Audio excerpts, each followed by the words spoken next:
Hello மக்களே! தமிழக சட்டமன்ற தேர்தல நினைச்சு தமிழகத்துல இருக்க எல்லா கட்சிகளும் மக்கள சந்திக்க ஆரம்பிச்சுட்டாங்க. திமுக ஒரு பக்கம், அதிமுக இன்னொரு பக்கம், தேமுதிக ஒரு பக்கம்னு அவங்கவங்க வேலைய ஆரம்பிச்சிருக்காங்க. தமிழக வெற்றி கழக தலைவர் விஜய் மக்கள சந்திக்க போறதா சொல்லியிருக்காரு. அதுக்கு முன்னாடி மதுரையில தன்னோட மாநாட்ட வெற்றிகரமா நடத்தியிருக்காரு. அந்த மாநாட்டுல அவரு திமுக, அதிமுக, பாஜகன்னு எல்லா கட்சியையும் விமர்சனம் பண்ணாரு. ஆனா திமுக கூட்டணியில இருக்கக்கூடிய கட்சிகள அவர் எதுவுமே சொல்லல. அது ஏன்னு நாம இப்ப பார்க்கலாம். திமுக கட்சிய பத்தி என்னலாம் பேசணுமோ, அது எல்லாத்தையும் அவரு பேசினாரு. ஆளும் கட்சி மக்கள எந்த அளவுக்கு ஓட்டுக்காக மட்டும் யூஸ் பண்றாங்கன்னு தெளிவா சொன்னாரு. அதிமுகல தலைமைய பத்தி விமர்சனம் பண்ணாரு. பாஜகல மோடி கிட்ட பல கேள்விகள் கேட்டு அதுக்கு பதில் சொல்ல சொல்லியிருக்காரு. இவரோட இந்த அனல் பறக்கும் பேச்சு அரசியல்வாதிகள் கிட்ட பெரிய விவாதத்தை ஏற்படுத்தியிருக்கு. எல்லா அரசியல்வாதிகளும் விஜயோட பேச்ச விமர்சனம் பண்ண ஆரம்பிச்சுட்டாங்க. இவ்ளோ பேசின விஜய் திமுக கூட்டணியில இருக்க காங்கிரஸ் கட்சியும், கம்யூனிஸ்ட் கட்சிய பத்தி எதுவுமே சொல்லல. அது எதனாலன்ட்டு நாம இப்ப பார்க்கலாம். தமிழக அரசியல்ல நடிகர் விஜயோட தமிழக வெற்றி கழகத்தோட வருகை ஒரு புதிய அத்தியாயத்த தொடங்கி வச்சிருக்குன்னு சொல்லலாம்.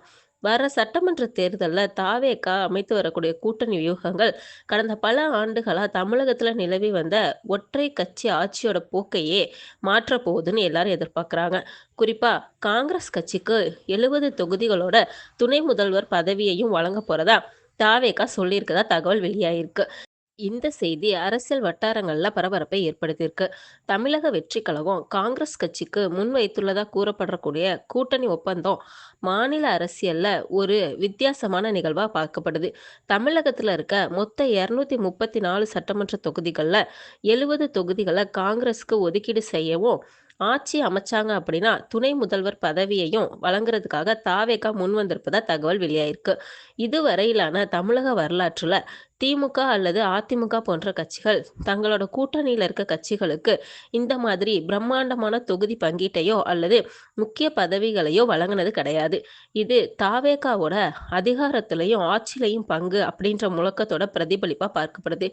ஒரு தேசிய கட்சியான காங்கிரஸ தன்னோட பக்கம் இழுக்கிறதுக்கும், தன்னோட அரசியல் தளத்த வலுப்படுத்தவும், தமிழக மக்கள் மத்தியில ஒரு நம்பிக்கைய உருவாக்குறதுக்கும் தாவேகா திட்டமிட்டிருக்காங்க. காங்கிரஸோட வாக்கு வங்கியும், அதோட தேசிய அங்கீகாரமும் தாவேகாக்கு ஒரு பலமா இருக்கும். காங்கிரஸ் கட்சி மட்டுமில்லாம, பிற கட்சிகள் கூடயும் தாவேகா பேச்சுவார்த்தை நடத்தி வருவதா தெரியுது. இடதுசாரி கட்சிகளான இந்திய கம்யூனிஸ்ட் மற்றும் மார்க்சிஸ்ட் கம்யூனிஸ்ட் கட்சிகளும் தாவேகா கூட்டணியில இணைய ஆர்வம் காட்டுறதா சொல்லியிருக்காங்க.